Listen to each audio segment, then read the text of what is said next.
Olá, bom dia. A gente está iniciando hoje com esse quadro Quarta Essência, que é um quadro onde eu vou trazer respostas a perguntas que deixaram nas nossas caixinhas às quartas-feiras. Então, as caixinhas serão colocadas nos stories na segunda-feira. E a partir do que vocês vão trazendo de dúvidas nessas caixinhas, eu vou responder essas dúvidas aqui. Depois isso vai ficar armazenado ali nos destaques, então se você não estiver ao vivo, você vai poder assistir depois, né? A ideia dessa quarta-feira é que sejam respostas diretas ao ponto, né? Então a gente está dizendo assim, a resposta direta sem enrolar. Vai trazer essas perguntas e responder de uma maneira bem sucinta, bem rápida e prática, né? Porque o Ayurveda pode ser aplicado dessa forma na vida da gente, na vida do dia a dia. Então, por isso que vai ser sempre nesse horário matinal, na maioria das vezes, né? A depender da minha agenda também, mas é mais fácil para mim fazer isso nessa hora, antes de começar a atender paciente, cuidar de aluno, essa coisa toda, tá? Queria dizer para vocês também que agora, dia 7, começa a primeira aula gratuita de uma série de 6 aulas que eu vou trazer. Essas aulas é necessário fazer inscrição, então aí nas redes, nos links, na bio, tem toda a informação que você precisa. E vamos lá então. A primeira pergunta que eu achei muito pertinente aqui, né, o que fazer para apaziguar o Vata nesse frio? Essa é uma pergunta maravilhosa e super pertinente, porque quando esfria, e a gente está começando a receber o frio desse ano, né? Aqui em Curitiba, por exemplo, tem feito temperaturas muito próximas ao zero, então a gente realmente está começando a enfrentar, colocar o nosso corpo, nosso sistema em conexão com essa mudança de temperatura, né? Então ela é uma pergunta super pertinente, assim, porque quando esfria, o Vata Dosha, que é uma dinâmica, né? Então os doshas a gente vai ser o primeiro tema da primeira aula a respeito desses fundamentos do Ayurveda, dessas 6 aulas gratuitas que a gente vai fazer no Zoom. Então, mais uma vez, te convido a estar lá, vai estar tá ficando bem legal o material e bastante prático para vocês poderem aproveitar essas aulas no seu dia a dia, né? Então, quando esfria e o Vata, ele sendo essa dinâmica que representa os dois elementos, que são o ar e o éter, né? Ele vai trazendo essas qualidades de ar e éter, tá? Então, o dosha Vata, quando esfria, ele começa a entrar em estado de agravamento muito rapidamente, né? Essa dá uma esfriada e uma secada no tempo, mas especialmente o frio, isso vai trazendo o Vata para um nível mais elevado, né? Mas também não é só o frio em si, né? É o frio, mais o vento, mais o ressecamento, né? Esse ressecamento do ar que vai surgindo, mais as mudanças de rotina que o inverno traz, então a gente tende a ter mais fome, a gente vai buscar mais comida, e tudo isso vai trazendo uma sobrecarga para o sistema e vai deixando então a gente com essa possibilidade de um Vata mais elevado, né? Então, nesse momento, se você está sentindo mais ansiedade, se você está com dificuldade de dormir direito, está com o intestino mais preso, com a mente mais acelerada, né? Tudo isso vem dessa subida, vamos dizer assim, que o Vata dá durante esse período do inverno, e especialmente no início do inverno, quando ocorrem essas mudanças mais bruscas de temperatura. Então, nosso corpo não estava acostumado nem com esse frio, nem com essa secura, né? E isso vai trazendo, então, uma necessidade do corpo de adaptação. E quando a gente entra, especialmente quando a gente entra no inverno já com o Vata mais elevado, já em desalinho, isso se torna ainda mais importante, ainda mais relevante fazer alguns cuidados, né? Então, como eu falei, essas lives elas são diretas ao ponto, né? Então, o que fazer, tá? O que fazer agora no inverno, início especialmente de inverno. Então, eu coloco aqui 3 pilares para a gente enfrentar o inverno, que são muito simples, na verdade. Aquelas coisas que as nossas mães falavam para a gente. Não muda nada, né? O Ayurveda é a medicina das mães. Eu brinco muito com isso, mas até certo ponto isso é uma grande verdade. No dia a dia, na parte de Swastavrita, na prevenção, o Ayurveda é a medicina das nossas mães, das nossas avós, né? Então, o primeiro pilar para a gente controlar esse vata no início do inverno é o calor, né? Então, o calor ele se opõe, ele é um contraponto a esses aspectos do dosha vata que vão aumentando em grande monta agora no início desse inverno. Então, esse calor ele deve estar presente na nossa comida, no nosso corpo. Então, não sai na rua agora no inverno de shortinho, né? Mas eu não sinto frio. Mas o frio está no ambiente e mesmo que você não sinta frio, o seu corpo ele está enfrentando uma alteração de temperatura para o frio. Então pode ser que nesse interim você comece a elevar o seu vata, mesmo que não, obviamente isso não é igual para todo mundo, né? Então algumas pessoas vão elevar menos, aquelas que têm mais calor corporal, né? Elas vão acabar elevando menos o vata dosha no inverno do que as outras que já são mais frias. Mas ainda assim é hora de se cuidar, né? Então calor na comida, no corpo, no ambiente, né? Manter o ambiente quentinho, sem vento entrando demais dentro de casa, embora, né, seja necessário abrir as janelas para o ar mudar, né? Então, a comida quente e úmida, é bem importante que a gente entenda isso, que a gente combata esse ressecamento. Então, a comida quente e úmida, né, com uma gordura boa, o uso de uma boa gordura agora, durante esse período, é bastante importante. Então, gorduras como ghee, algum azeite de boa qualidade, você pode colocar na sua comida, isso vai ajudar bastante a controlar esse vata. Especiarias que sejam mais quentes, o uso, por exemplo, de gengibre, canela, noz moscada, que são especiarias, o cravo, que são especiarias que naturalmente o saber popular ele já traz agora no inverno, né, aquele chazinho de frutas com canela, com limão, com cravo, né? Já vai trazendo naturalmente isso, a gente vai pedindo essas coisas mais confortáveis, com calor mais confortável. Então agora é hora de usar isso, né? Então nada de comer salada crua agora no inverno, né?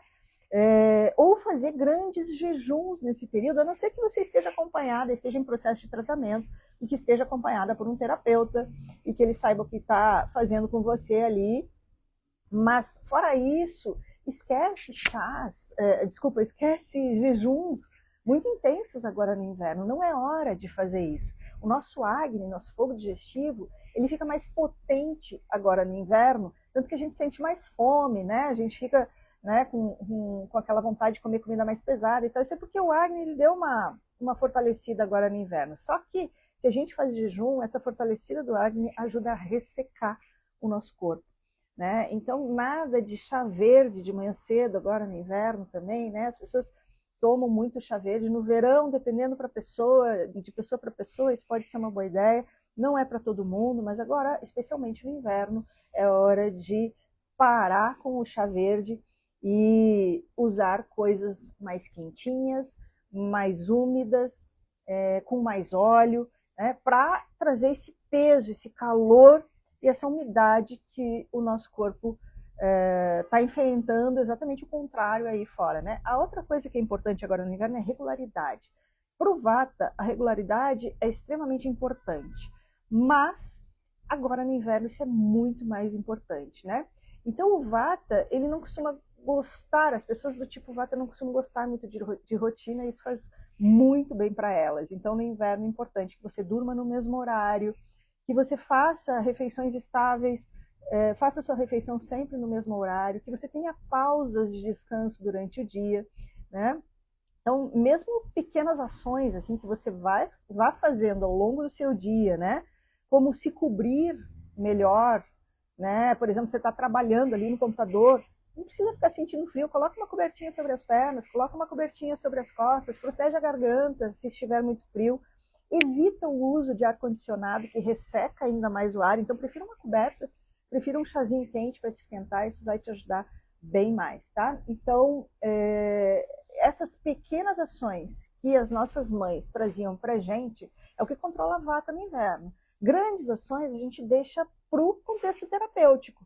né? Quando é necessário trabalhar com esse vata para reduzi-lo terapeuticamente. Agora, no dia a dia, as pequenas ações são aquelas que realmente vão trazer um resultado muito importante. O terceiro pilar é o óleo, né? O uso de óleo no corpo e o uso de óleo na ingestão, então, um Snehana interno e externo, agora durante o inverno. Se você estiver adequadamente capaz de digeri-lo, então, aí a gente já entra num lugar terapêutico que não é o escopo dessas lives, né? Essas lives são para responder perguntas simples para pessoas que querem usar o Ayurveda no seu dia a dia, diretas ao ponto, né? Então, se você está com alguma questão relacionada à digestão e tudo mais, aí precisa consultar um terapeuta para entender o que está acontecendo. Mas, de modo geral, para as pessoas em geral, o uso do óleo agora no inverno é muito importante, desde que você, mais uma vez, tenha a capacidade de digeri-lo, tanto externamente quanto internamente.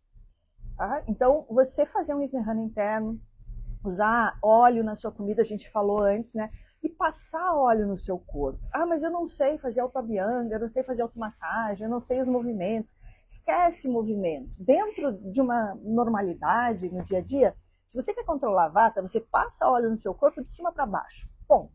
Isso vai te ajudar.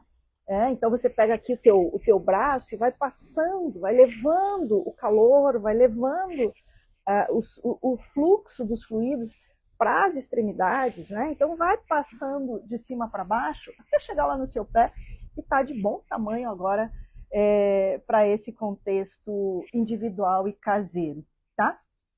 A gente pode fazer lives mais específicas sobre cada um desses temas, mas especificamente a gente tem esses 3 pilares para controlar a vata durante o inverno, tá? Então, o calor, extremamente importante que esteja presente, a regularidade e o uso de bons óleos, né? Também não é qualquer óleo, não adianta comprar o azeite do mercado, né? Aquele azeite saturado, aquela coisa que lá nem deveria mais ser vendido, né? Mas um bom azeite, um bom óleo é importante, tá? E aí, eu sempre vou tentar trazer aqui 2 perguntas. Então, se vocês tiverem algum questionamento a respeito do que eu falei até aqui para controle de vata, nesse frio, né?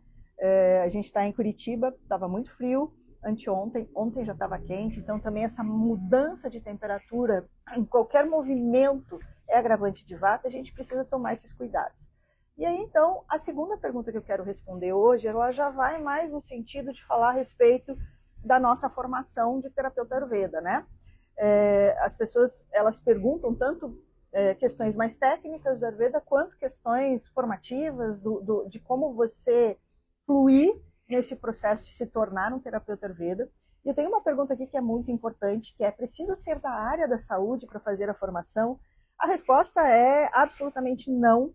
No Brasil, não existe nenhuma legislação que diga que uma pessoa que não é da área da saúde formal, né? Porque eu, por exemplo, trabalho com saúde há mais de 20 anos. Então, eu não considero uma pessoa da área da saúde, assim como as pessoas que eu conheço, terapeutas amigos, terapeutas que eu formo, considero todos pessoas da saúde, mas dessa saúde formal, medicina, fisioterapia, enfermagem, né? Nós não somos. E não é necessário para fazer esse curso. A legislação brasileira, ela respalda que qualquer pessoa devidamente habilitada, devidamente treinada, possa, então, aplicar as PICs, né, que são essas práticas integrativas, das quais o Ayurveda faz parte, inclusive elas sendo já presentes, né, no SUS. A gente está participando de um congresso aqui em Curitiba essa semana sobre a inserção nas políticas públicas dessas PICs, que está sendo bem legal, assim. Várias ideias maravilhosas, várias críticas também, porque estou nesse mercado aí há 25 anos, né, não do Ayurveda, mas Ayurveda há 20. Então, conheço um pouco desse mercado, mas muita coisa está se movimentando, e isso é muito legal, né? Então, a nossa formação de Ayurveda ela é uma formação profunda, é uma formação tradicional e muito séria, né? Mas ela começa do começo. Então, se você nunca ouviu falar de nada do que a gente vai abordar no curso, você vai poder participar com a gente e avançar no conhecimento junto com a gente, né? Junto com a turma. Então, por isso que as nossas turmas, A gente não faz turmas enormes, né, porque não teria como acompanhar um a um, né, desses alunos e essa é uma coisa pela qual a gente prima muito, esse acompanhamento de perto, esse entendimento da dinâmica da turma, né?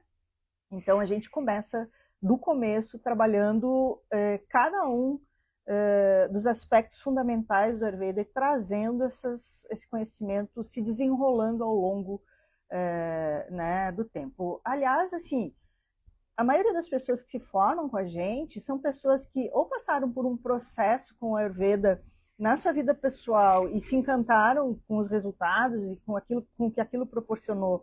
E essas pessoas, elas então querem estudar mais profundamente, ou são pessoas que estão realmente trocando de profissão. Eu sou advogada, eu sou fisioterapeuta, e quero mudar de área, quero mudar de área. Então, boa parte dos nossos alunos se enquadram nisso, né? A grande parte do pessoal da saúde vem sendo inserido nas PICs a partir dos próprios treinamentos que o Ministério da Saúde vem fazendo, que o SUS vem fazendo. Então, essa não é realmente a grande massa do nosso público, embora, obviamente, a gente tenha algumas pessoas da área da saúde que são nossas alunas maravilhosas e que estão agregando o Ayurveda ao seu trabalho com um resultado muito interessante, né? Bom, falando tudo isso, né? E trazendo para vocês também que é importante a gente entender que sim, o Ayurveda ele trata da saúde, mas ele trata da saúde integral, né? E essa saúde integral ela comporta não só o não doença, né? Mas ela comporta também um aprimoramento do ser, né? Então não tem nada de místico nisso, embora a palavra mística não tenha nada de errado, mas o Ayurveda ele não tem esse aspecto místico pejorativo, ele vai trazendo para a gente um olhar para o ser inteiro, né? E esse ser inteiro ele vai sendo trabalhado, né? O escopo do Ayurveda é a vida humana, né? E vida para o Ayurveda vai muito além da não vida, né? Então vai trazendo os aspectos e as dimensões do ser humano de uma maneira muito íntegra, intensa e muito especial, né? Bom, para hoje as duas perguntas que eu queria trazer são essas. A gente está indo para o congresso agora e está sendo muito legal mais uma vez falando para vocês. Estou postando nos stories assim o que dá, né? E a gente está aí trabalhando por essa valorização das PICs do Ayurveda no Brasil, para a gente realmente ter esse lugar de protagonismo dentro do processo de cura, que é uma palavra que também, para o Ayurveda, ela tem uma dimensão muito maior do que a não doença. Então, a cura para o Ayurveda, quando você fala assim, eu vou curar esse queijo, o que você está falando? Você está falando que você vai aprimorar esse queijo, que você vai deixar ele melhor. Então, cura para o Ayurveda e para a maioria dos conhecimentos e das tradições milenares, como o Ayurveda, é esse aprimoramento, essa percepção de quem nós somos, esse lugar de a gente lapidar o nosso ser, né? E, obviamente, isso impacta na saúde física, na saúde mental, de qualquer forma. Então, gente, essas seriam as questões que eu trouxe para vocês hoje, duas perguntas que deixaram nas nossas caixinhas, e vai ser assim a dinâmica. Então, toda segunda-feira eu vou liberar caixinhas para vocês trazerem suas dúvidas. Vocês precisam me ajudar a construir esse quadro, Quarta Essência, porque nas quartas-feiras eu vou trazer respostas práticas, objetivas, sobre as questões que vocês estão trazendo. Se vocês não participam, não faz sentido o quadro, né? E escolhi essas duas hoje. Um bom dia para todo mundo e a gente se vê em breve por aí. Lembrando que, mais uma vez, a gente tem no dia 7 agora, a aula inaugural da sequência de aulas, da série de aulas gratuitas sobre os fundamentos do Ayurveda de forma profunda, por isso que vai ser fechado no Zoom, a gente já tem bastante gente inscrita, então aí na bio, em algum lugar aí você encontra o link para assistir gratuitamente essas 6 aulas que a gente está construindo com muito carinho, com muita profundidade, para desmistificar muita coisa que se fala aí a respeito do Ayurveda, né? Porque Instagram, internet aceita tudo, e a gente vai tentar então fazer esse trabalho também de trazer os fundamentos do Ayurveda de forma prática, objetiva, mas clássica, tradicional, adequada, obviamente, à vida moderna. Tá bom, gente? Muito obrigada, bom dia para vocês. Essa live, para quem chegou um pouquinho mais tarde, vai ficar aí também nos feeds, tanto da escola quanto o meu pessoal. E até breve. Tchau, tchau.